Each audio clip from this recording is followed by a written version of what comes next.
Okay, at Ross Inman 1. This is a good question. High point and low point for both of you over the past year. I mean, if actually in 21, well, we've sort of spoken about it, haven't we? I feel like, mate, I don't know if it's the same for you, but what's your low point? I had a pretty low point after my injury. Yeah. About a month after, Yeah. it was pretty low, believe it or not, and it did take a month for it to really kick in. Yeah. But I mean, hopefully you didn't really notice on the thing, but it's pretty bad, dude. I think when the realization set in that this wasn't going to get better quick, and it's still not. It's funny. I know we've not even spoken about this, but we did that Christmas ride, which was my first time really riding like properly since getting hurt. I've done like jumps, but not really hit any jumps or like done anything. And I was bad that next day. Were you? Yeah. I was like, I could barely move my back. I was fucked up. So it's still not there yet, and I think it might always be like this, like you with your ankle. There might always be some pain or whatever. But yeah, for me, dude, low point for sure. Like about a month into that injury, when the realization set in that this was going to be at least another 12 months of recovery to get back to back to real normal. But yeah, that's my low for sure. Yeah. No, well, well, dude, it's the same for me. Like, obviously, my injury wasn't in 21, but it was like pretty dragged over though. Pretty close, exactly. So I started the year in kind of the same position, and it was like lockdown. So I was just in the flat on my own with a cat and a broken ankle, and it's just like so miserable. Just getting a drink even was just so.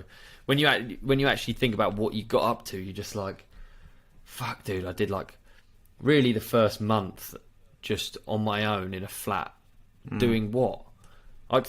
In a way, I'm really thankful to all of the stupid shit that I came up with on video, and just to give me and to be honest, I don't mean to say stupid shit, but like the podcast, dude, it had me something. It gave me something to. It held me accountable every week, because otherwise you just slip in a hole. You're just sat on a sofa. You do. And no one's immune to it. It's the same for every. I don't know a way around it. I'm in a flat on my own. It's locked down. I've got a broken ankle, the same as you. You've fucking broken your ribs. You're sat there I'm on with your you. own. I don't remember how many episodes I missed, maybe 2, but again, it was like, right, just get back on the horse, because if not, like you say, you'll fall down into a slippery slope, and next thing you know, you just over it, you don't want to do stuff, etc. Yeah, exactly. And I hope that the podcast is that to a lot of people too. Like, I really do hope, and it sounds like it is, which is really nice. And again, not blowing our own trumpets for that, but it's nice to hear that this thing has supported people through what is and has been a shit year for a lot of people, both financially with the jobs or whatever it could be, mental health, whatever. So absolutely. And just because you do a Fun Times Freddy podcast or a fucking silly YouTube channel doesn't mean that you don't. There's not times when you're not on a camera where you don't have real moments of shite. It's not. Do you know what I mean? Like it comes across. Yeah, I think it's good to be positive, and I always think this is lighthearted and fun, and it helps life to be lighthearted and fun. Actually, recording them. So, yeah. Good. What about a highlight? Is there a highlight that stands out for the year for you? No, it's all shit. Not just fair. Right, highlights. I definitely have had some highlights, because just for me personally, coming back from the ankle and getting riding again, I definitely, for me, like, it's silly little things like doing 360s. So I've broken my ankle a load of times. A few of those times they said I'm not going to ride again, and then you gradually, your first cross country ride for me was just like, oh, I fucking love this. I'm meant to be doing this.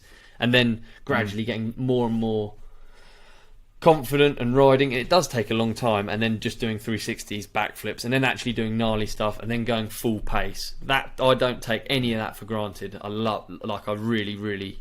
So I've had a lot of moments where I've just been like, yes, and I owe a lot of it to bikes, I guess, which is cool. For sure, amazing. That's good. Dan. How about you? I think a highlight. I think Freedom Ride, definitely. That was a big highlight for me. That was so good, just to get everyone together and do that, and see how that's gonna grow hopefully in the future as well into something even more substantial. But I think, that, and to be honest, the fact that that whole month was, until getting hurt, was really good. You know, we officially launched what is now the Ride Companion the week before, I think that was. It was the week before we launched that. So then, just those two things lining up of like, it's funny how things just happen, but we launched this, it became an actual thing.